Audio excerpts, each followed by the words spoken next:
this is Krista, and you're in the zone. We're on location downtown Cincinnati for DCLA 2003, where there are 3,000 students here for this action-packed week. They're hanging out with their friends, listening to great music, and having a great time, but most importantly, they're learning leadership and discipleship skills that will help them to go back and better their communities. Not only that, we're going to be talking to Roger Cross, who's the president of Youth for Christ, plus students on how this event is impacting them. And Rebecca St. James is one of the featured artists here, and she'll be talking to us later. Plus, in honor of everything that's going on at DCLA 2003, we're going to play all Rebecca St. James videos. So don't go away. You're locked in right here in the zone. And here's the first video, and it's Reborn by Rebecca. Take it away.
Hey, you're back in the zone, and that was Reborn by Rebecca St. James. Right now, I'm in the exhibit hall here at DCLA 2003 in Cincinnati, and guess who I caught up with? This is Roger Cross, and he is the president of Youth for Christ. Now, Youth for Christ started in 1985. We started DCLA in 1985. That was our first conference, and we've done it every 3 years since then. 85, 88, 91, 94, 97, 2000, and now 2003. And how many youth have you seen come through your conferences? Into this conference, 125,000. We'll see another 15,000 go through this year. So we've seen a lot of kids trained, which is the purpose of the conference. Tell me about the training. It's 3-story evangelism. What does that mean? Right, behind the training, and that's really what DC is. I mean, there's lots of music and great speakers and all of that, but the heart of the conference is training kids on how to share their faith effectively, whether it's in a school setting or neighborhood or their family, whatever. And so we've developed a concept called 3-story evangelism, which we think is really good in this postmodern era with the millennials. And it's a very natural process where you learn to tell your story, you learn how to help another person tell their story, and then you tell them about God's story and the combination of those two things. It's a very natural part of your lifestyle and your conversation with people that you know and your people that you're involved in. So we've found it really effective. So relationally, telling people about Jesus and his love, that is so awesome. Thanks a lot for talking to us, Roger.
our song of love.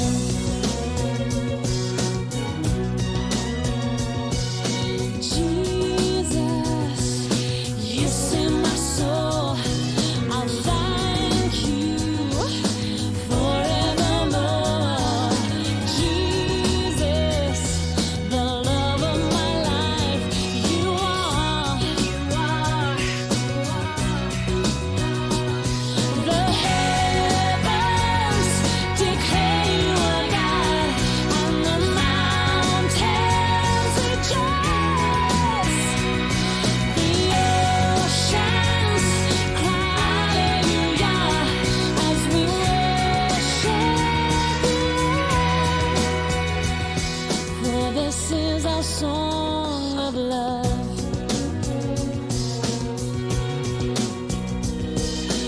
Jesus, I am in awe of the love that you have shown.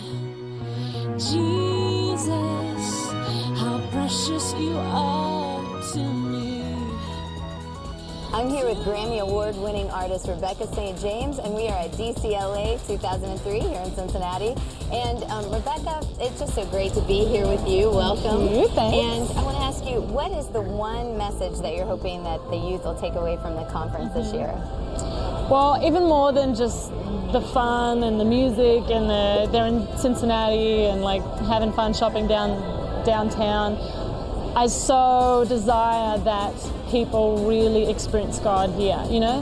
Like experience Him in worship, experience Him in the teaching. It's very biblical, like they're going through the book of John, and so all the teaching and everything has just been so solid. But I just hope people really come away having met with God, experienced His love, and gone deep with Him. That's my thing. That is so awesome. So they're teaching them practical ways to follow God, to minister to others through their lives, and just to really reach out and touch God, open their hearts, and just receive everything that they can from God. That is so awesome. Well, you guys stay tuned, because we're going to be talking to Rebecca St. James a little bit more. We're going to see some of her videos and talk about what's going on here at DCLA 2003 in Cincinnati. Don't go away. We'll be right back with more of The Zone. We learned about listening skills, eye contact, focus on what they're saying. It's really helped me realize that I don't have to be, the perfect person that everybody, that society wants us to be. I learned how to be better equipped for sharing Christ with other people.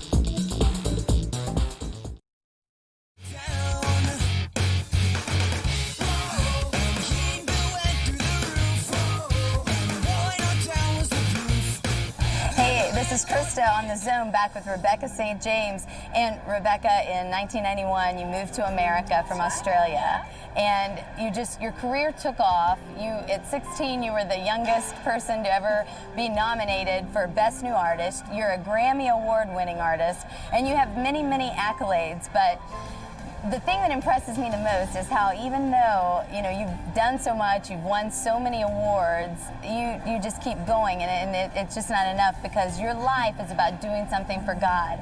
Tell me about your ministry. What do you think that is still ahead for you? When I was first starting out, I was 15, so I don't think I really thought, well, this is what's going to be happening in 10 years, but I think my biggest desire is to just be exactly in the center of God's will, be right where He wants me, and just to follow daily. That's the most delightful place in life to be, is where He wants. And not that it's going to be all a field of flowers, it's not going to be all easy, a bed of roses, but it will, through the ups and downs, God promises that He will be with us and shape us into who He wants us to be. So I want to be in His will.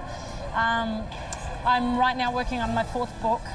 So I think that's a real passion of mine, to continue on writing books, because there's something about the written word that just kind of gets into people's lives and is right there and real practical, like music, just is a powerful tool for God. And one day I want to get married and have a family. That's a big goal. I'm hopeless romantic, and look forward to one day getting married.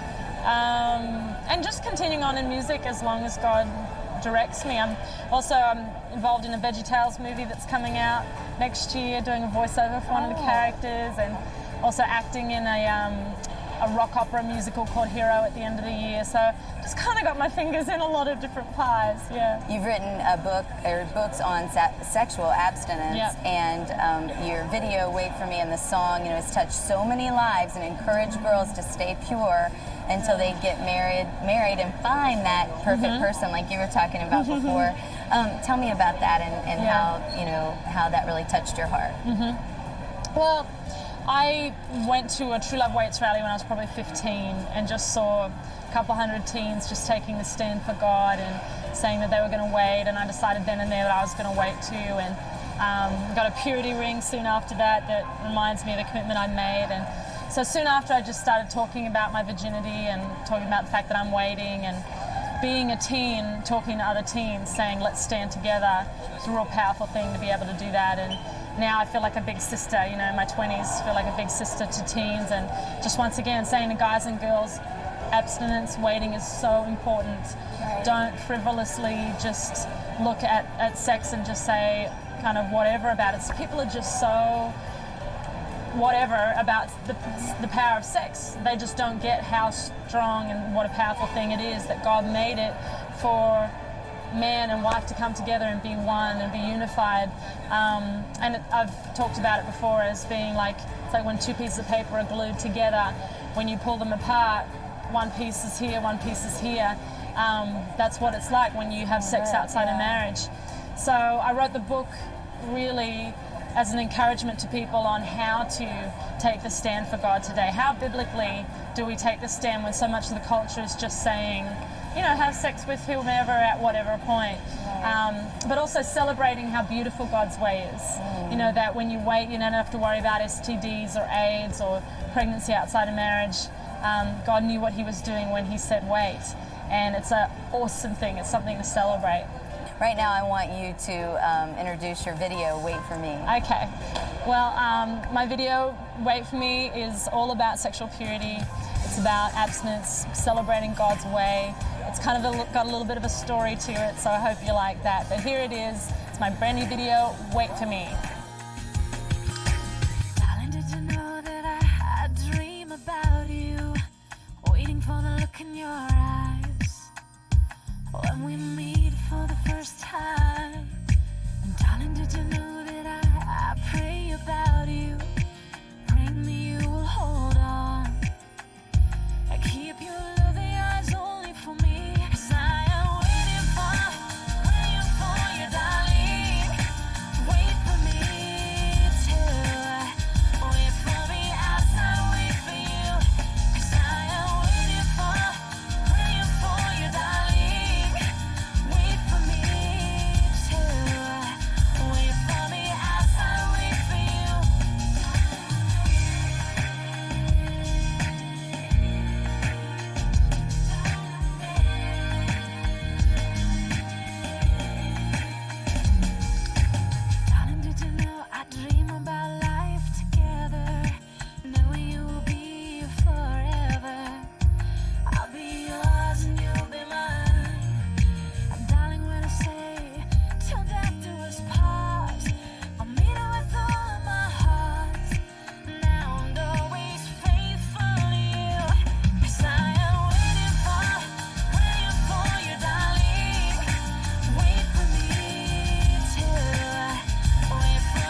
Dreams, and that was Wait For Me from our album Transformed. And Rebecca, before we were talking about sin, now both of us, we know that the devil is a liar, Yes. and he lies Yes. to people, he tricks Yeah. them into all sorts of things. Yeah. What do you see as the number one effect of sin on youth today? Mm-hmm. I think there's a few things. I mean, I'm not like the expert, but I do meet a lot of young people around the world because we just travel all the Right. time. And I think the two things that I'm seeing that are just taking such a toll on young people is the sense of hopelessness. You know, they get caught up in, you know, in this whole thing of like the culture is saying sex is okay outside of marriage. They're getting told drugs and alcohol, it's fine, you know, and then they're winding up addicted and guilty and feeling just this sense of hopelessness. You know, what do I do? Who do I turn to? Who do I trust? Where am I going to find this love to fill the void inside of me? And so I think that makes me even more passionate just to say it's God, nothing else will fill it. You know, you can try and fill it with human love, or you can try and fill it with material things or anything, but it's not going to fill that hole inside of you. And I think the other thing that it kind of sin kind of creates, especially, I mean, in anybody, but in this generation right now, is a sense of apathy of what I've just given up. I don't care, you know. Right. It's too much. It's too hard. I just don't care. And I think that's where the church comes in, because we've got to create that sense of fellowship and community, and we're in this together, you know. Let's be vulnerable with each other, let's open up and share our struggles and mentor each other. And so those are just a few things that are kind of passionate on my heart. Well, you have something huge coming up, and you're involved in a rock opera. Can you tell Yeah, us about that? I mentioned a little bit earlier, but I'm so excited about it. I love kind of expanding on it. It is a musical called Hero, and we're going to be touring in the fall. Mark Stewart from Audio Adrenaline is in it. He's Peter. I'm Mary Magdalene, which is very strange because I'm playing the part of a prostitute and I talk about sexual purity all the time.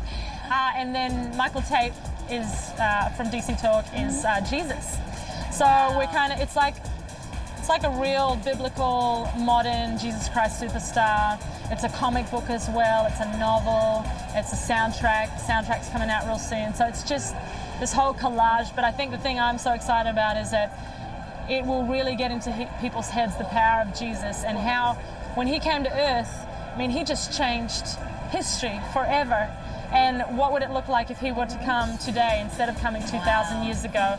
And let's look at the impact that he has made and is making today on our lives. So it's a really cool project. I love that. I can't wait to see Yeah. it. Well, thank you so much for being on the Zone today. Hey guys, keep watching because we'll be right back with more at DCLA Cincinnati 2003. It doesn't how far away you've been living. God's word can touch you, invade you, and transform you.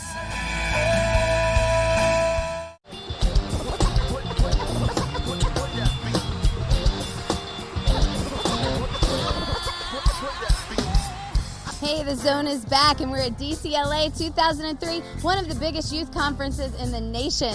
And I'm hanging out with some of the students here in the convention center. And how is DCLA impacting your life?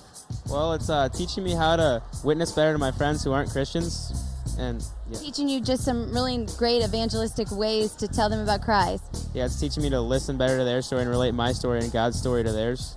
That is so awesome. What's your name? Rachel Fenstermaker, Where are you from? Lake Orion, Michigan. Can you tell us what video is coming up next on the Zone? Rebecca St. J's with her video Pray. That's right, it's Pray right here on the Zone, which was #1 for 5 weeks back in 1998. Here it is. Jesus, I am broken now. Before you I fall. I lay me down. All I want is you, my all. I cry out from the ashes, burned with sin and shame. I ask you, Lord, to make me whole again. For you said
Sometimes it's easier to do nothing.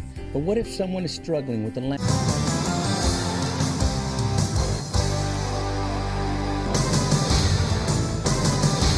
We're back for our final time at DCLA 2003. We want to say thanks to Roger Cross, all of the students at this year's event, and a very special thank you to Rebecca St. James. If you'd like to find out more about DCLA 2003, make sure you check out their website at dcla2003.org. Get involved right now. Make your plans to be at some of their events. You won't be sorry you did. Make sure you keep watching because we'll be back next week with more on the Zone. But right now, I'm going in to check out Rebecca's concert. See ya.